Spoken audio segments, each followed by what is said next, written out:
This is Greg Strange at the Institute of Directors with the latest of our series of business vidcasts from the IOD. And it's a tough time in political life. Westminster is feeling very chilly drafts. Miles Templeman, the Director General of the IOD, is with me. And Miles, what can we learn from the Westminster experience? Well, I think two things. Firstly, if directors behave like MPs have, they'd have been out of a job. So let's begin with that, and MPs have got to get their act together and perform much better on their whole expense regime.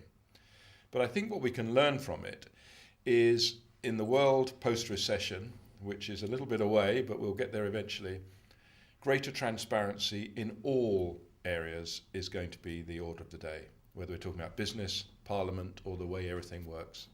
Now, what are the kind of rules and regulations that directors have to observe? They've got to be straight and honest, haven't they? They have essentially got to be, but they've got to be more than that. I think now boards are going to have to be more transparent even than they were. They've got to disclose more of their activities. They've got to share the risks that they're taking with their shareholders. They've got to talk about how the board is operating.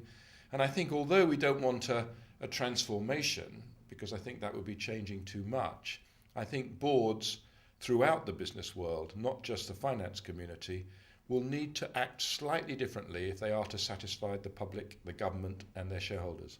And the media, of course, has woken up as well. You mentioned shareholders. Everyone is becoming much more aware of what should be done. Exactly right.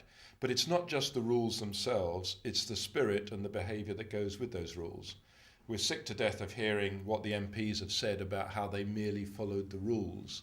That's not enough. The rules are never totally prescriptive. You've then got to say, how should I behave beyond the rules? What's the appropriate behaviour? And this absolutely applies to directors.